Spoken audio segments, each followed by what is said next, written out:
Hello, नमस्कार. श्री स्वामी समर्थ सर्वांना. तर सकाळी सकाळी रोज मी आमच्या देवाचं दर्शन तुम्हाला देत असते, कारण की माझ्यासोबत तुमच्यासुद्धा देवाचं दर्शन होईल आणि दिवससुद्धा तुमचा खूप छान जाईल.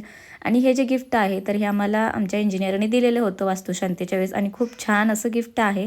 आणि त्यासोबत भीमसेन कापूरसुद्धा दिलेला आहे.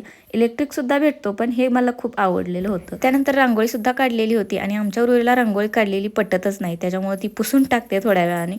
तर घरातलं सगळं आवरून घेतलं. त्यानंतर स्वयंपाकाला सुद्धा सुरुवात केली आणि आज बनवलेली होती गवारीची शेंग. तर आज स्त्रीला काय सुट्टीच होती, संडे होता, त्याच्यामुळं थोडंसं निवांत चालू होतं काम.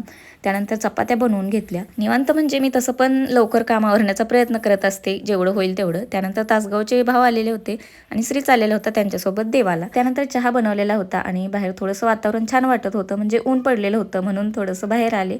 आणि तोपर्यंत मामी दिसल्या, त्यांना बोलवलं, त्यांना पण चहा दिला आणि हा खाऊचं जे पान असतं तर त्याचा वेल लावलेला होता. ते सुद्धा खूप छान असं फुटून आलेलं होतं, नवीन पान आलेलं होतं आणि गुलाबाचं झाड दुसऱ्या कुंडीमध्ये लावायचं होतं, तर ते पण लावून घेतलं. थोडीशी साफसफाई केली आणि मोगरा सुद्धा खूप छान फुटून आलेला होता. त्यानंतर देवाचे जे कपडे आहेत तर ते सगळे मला धुवायची होती, म्हणून मग थोडासा पानामध्ये निरमा टाकला आणि धुवून घेतले, कारण देवाचे कपडे वगैरे बाथरूममध्ये धुवायचे नसतात. म्हणून मग मी एका बकेटमध्ये पाणी घेतलं, निरमा टाकून धुवून घेतले. त्यानंतर मामींनी दिलेल्या होत्या शिजवलेल्या शेंगा आणि तेच खायचं काम चालू होतं. आणि त्यांना केळं द्यायची होती, म्हणून मग भाऊ कट करत होते, पण ते काही चाकूनं लवकर कट होत नव्हतं, तरी पण थोडं थोडं कट करून घेतलं. त्यानंतर अमृतसरवरून जे आम्ही सामान आणलेलं होतं, म्हणजे शिलाई मशीन आणलेली होती, तर ती पॅकमध्ये तशीच ठेवलेली होती. आज ओपन करावं म्हणलं, तर ओपन करून एका साईडला जोडून ठेवली. त्यानंतर जेवण वगैरे केलं आणि साडीला फॉल लावायचा होता आईंच्या, तर लावून घेतला. त्यानंतर त्याला हात शिलाई सुद्धा करून घेतली. चला, तर आजचा व्हिडिओ तुम्हाला कसा वाटला नक्की कमेंट करून सांगा. भेटूया नेक्स्ट व्हिडिओमध्ये, तोपर्यंत बाय.